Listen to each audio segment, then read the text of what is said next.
Welcome to U.S. Immigration TV. In this video, I will discuss that backdating your overstay in the U.S. could be considered fraud and could affect your eligibility in the future for a visa. In fact, this video is based on a consultation that I had received, a real life situation or story. Now, I've come across many cases where a person entered the US on a visitor visa, but then they overstayed. Let's say they were given 6 months, but then they stayed in the US for 2 years.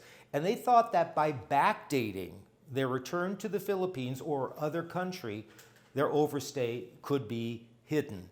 But there are many records of a person's travels such that backdating your passport will not cover up the overstay. For example, when a person goes to the airport and checks in for an international flight, the airline personnel at the desk takes their passport and swipes it through like a credit card. Well, that information includes their name and flight number, including the date of the flight, and is recorded in the airline's computers and is provided to the immigration authorities, including, let's say, the Philippine Bureau of Immigration, or BI, and U.S. Customs and Border Protection.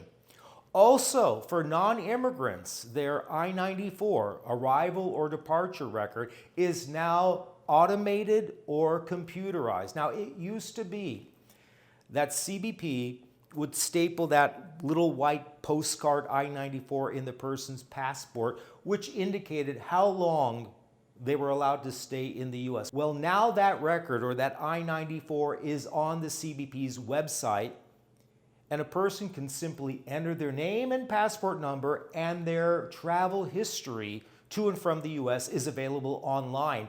This means it's also available to the consuls at the US Embassy. Therefore, if a person attempts to backdate their return to the Philippines or other country through a fake backdated stamp, their actual travel history is available online and their fraud would be discovered. If a person is charged with fraud, there could still be hope, though.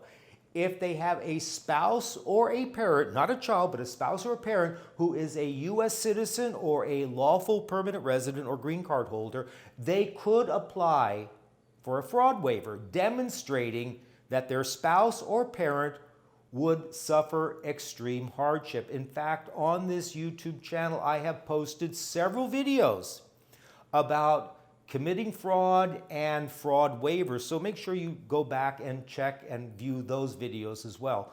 Also, in rare circumstances, it could be possible that a misrepresentation about a previous overstay in the US may not even require a fraud waiver, provided that it was, quote, removed by operation of law, unquote. If a person has been charged or accused of any kind of fraud, and I'm not just simply talking about backdating their passport. It could be submitting fake or bogus documents, trying to enter the US under a different name.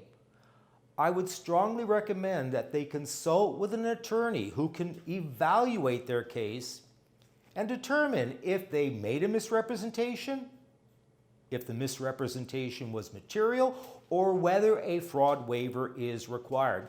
The attorney could also help guide you in terms of gathering the appropriate evidence and documents and packaging the fraud waiver package, including helping you with the declarations to greatly increase your chances of success. I hope you have found this video helpful, because it's my purpose in having this YouTube channel to provide you with news and information, which I hope will be helpful to you and your American dream. I'm Michael Gurfinkel, and thank you for watching U.S. Immigration TV.